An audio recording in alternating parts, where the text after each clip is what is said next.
there's lots of Muslims confused on what it even means to be a man or be a woman, right? What traditionally has this been defined? You know, when I think of being a man, it could be a number of things, right? But I mostly paint it as I have a responsibility. Here's the beauty in Islam. Right. We have no concept except image about being a man. Rather, what Allah and His Messenger tell us is how to be a son, how to be a brother, how to be a husband, how to be an employer, how to be an employee.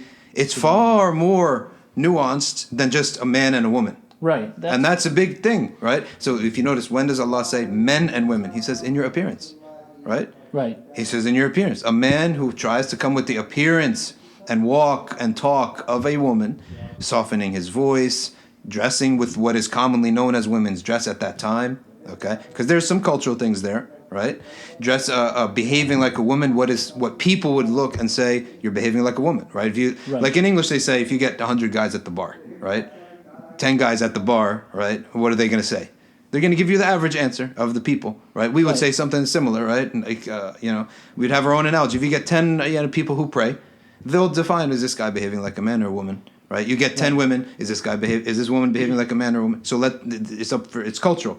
But other than that, when it comes to rights and responsibilities, it's far more nuanced. Your neighbors, your employees, your employers, your sons, your daughters, your brothers, your sisters, all these, and it has their own guidance.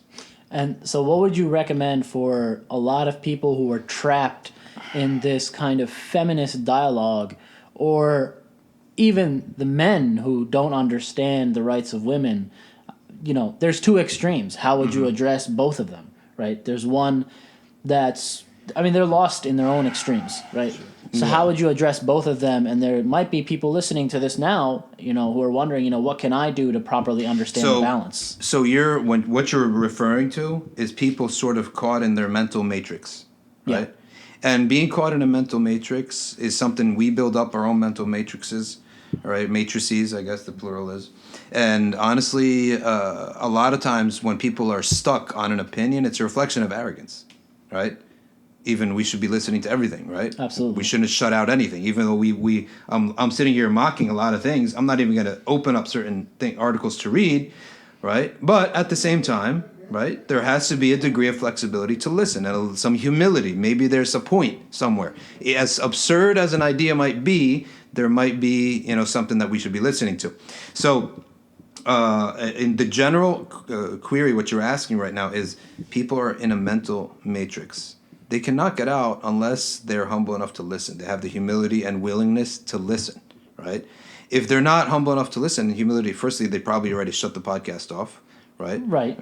When we talked about some other, just said the word feminism, right? But if they are listening, then they have some capability and willingness to listen, right? That's the start, I totally And agree. if that's the case, we're going to go back to cosmology.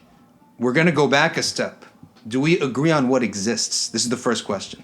Do we agree on what exists? Because we say, well, God and prophecy doesn't exist, then we have no dialogue. I'm playing baseball and you're playing football. Yeah, There's no dialogue. Then you can't proceed further. You can't proceed further. The next question is, all right, now epistemology.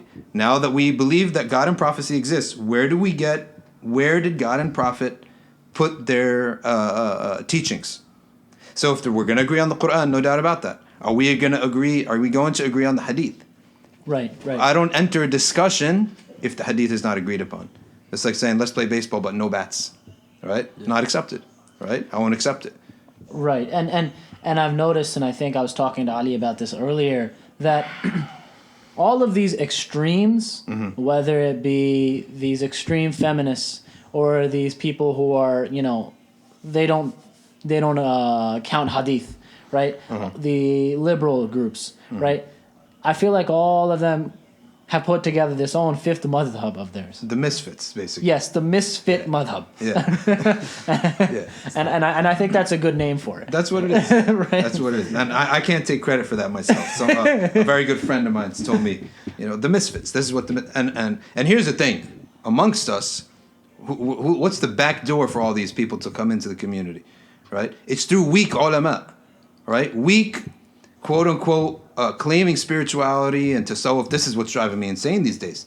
The people who are upon truth, right? they're upon right aqidah, they're upon the right path, they are weak. What happened to them, right? They refuse to shut the door on certain ideas, not people. We don't shut the door on people. We don't want to shut the door on people because I'm telling you, Ideas. a lot of people are needing some type of help, right?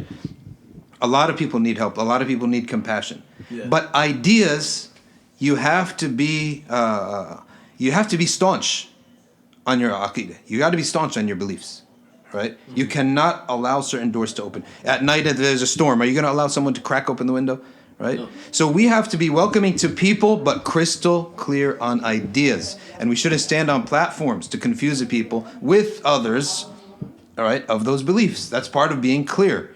But if we're on our own home turf, okay, and someone wants to come in, they're welcome to come. We shouldn't be mocking. We shouldn't be putting down people and individuals, right? But this is who I blame for all this trouble, right? I always go back and say, if you got a problem, look at your own home base.